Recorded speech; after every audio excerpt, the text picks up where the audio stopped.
할렐루야 샬롬하고 인사합니다. 할렐루야 샬롬 샬롬 샬롬 샬롬 샬롬. 하나님 사랑합니다. 여러분 주 안에서 사랑합니다. 오늘 사무상 5장 10절에서 12절 패배 같은 승리 우리 돌아보죠.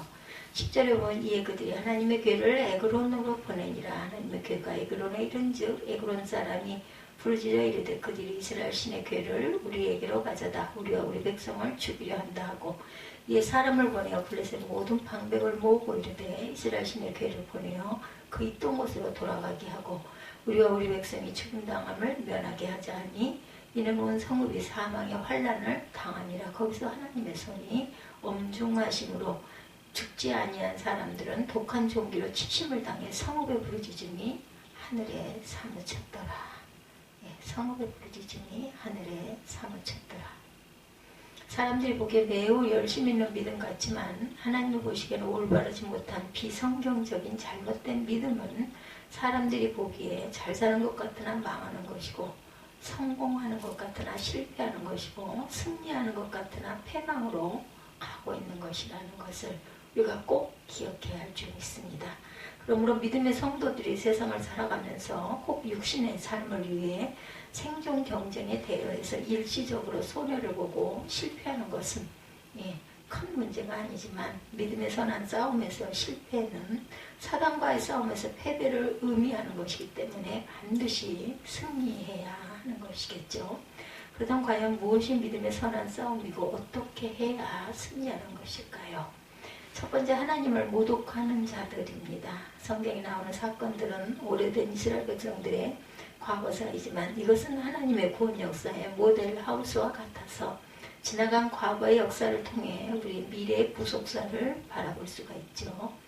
이스라엘 백성은 하나님의 선택함을 받은 거룩한 민족으로 하나님을 알지 못하는 이방 사람들보다 다른 삶을 살아야 하는데 그 삶의 기준이 바로 십계명으로 그것을 어떻게 지키며 살아가는가 여부에 따라서 하나님과의 바른 관계를 유지하며 살아가고 있는지에 대한 판단을 할 수가 있습니다. 하나님은 힘이 없어서가 아니라 잘못된 이스라엘 백성들을 깨우치기 위해서 블레셋과의 싸움에서 패배하게 하신 것이었죠.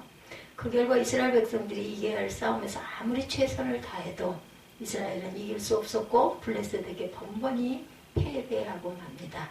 이스라엘을 이긴 블레셋은 이 사실을 깨닫지 못하고 교만해서 져서 자신들과 자신들이 믿는 다곤 신이 이스라엘의 하나님 야훼보다 강하다고 생각하고 이스라엘을 이긴 후에 기고만장하게 되죠. 사무상 5장 1절에 보면 블레셋 사람이 하나님의 괴를 빼앗아 가지고 에베네셀로부터 아스돗에 이르니라 이렇게 증거하고 있습니다. 그러니까 교만해졌어요. 엄청나게 우리가 승리했다. 우리가 하나님이라는 그 신을 우리가 이겼다. 다곤 신이 강하다 이렇게 생각을 했다는 거죠. 블레셋 사람이 하나님 괴를 가지고 다곤의 당에 들어가서 다곤 곁에 두었더니 블레셋 사람들은 거룩한 하나님의 법궤를 다곤 신당에 갖다 놓는 의도가 다른 데 있는 것이 아니라 다곤의 승리를 기념하는 그러한 예물로 바친 것입니다. 그 시대에는 그러한 그 풍습이 있었던 것 같습니다.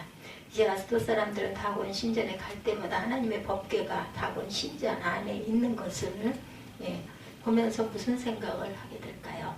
그것은 바로 다곤 신을 찬양하고 야훼 하나님을 모독하는 일이겠죠. 오늘도 마찬가지입니다.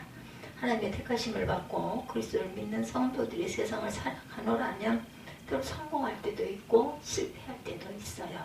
문제는 타락한 이스라엘 백성들처럼 하나님과의 바른 관계를 유지하지 못하고 잘못된 삶을 살아가노라면 승리하리라고 기대했던 하나님의 자녀들이 올바르지 못한 삶으로 말미암아 세상 사람들은 오늘도 교회를 우습게 생각하고 성도들을 향해 조롱을 당하는 것은 결국 이스라엘 백성들처럼 하나님의 영광이 불신자들에게 모독을 당한 것입니다.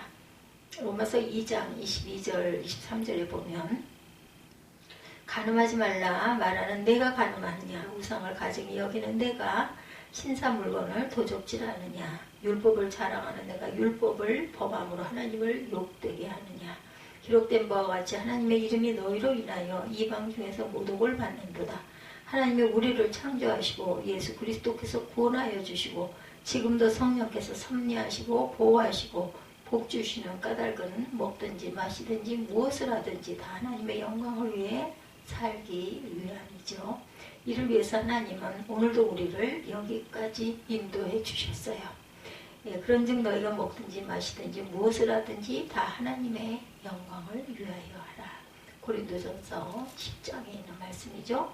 그러므로 오늘 우리가 항상 명심해 살아가야 할 것은 하나님을 기쁘시게 하는 나의 언행 시험 심사를 통해서 살아계신 하나님께 영광을 돌리는 승리의 삶을 살아가기로 다짐하는 시간이 되어야 할 것이다.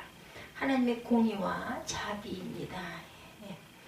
우리가 믿는 하나님은 그의 택하심을 받은 백성들이 영광을 돌리지 못하고 잘못된 삶으로 말미암아 모독을 당하게 될 때 가만히 앉아 계시만 하는 무력한 하나님이 결코 아니라는 것이죠. 하나님을 모독하는 자들은 이렇게 아주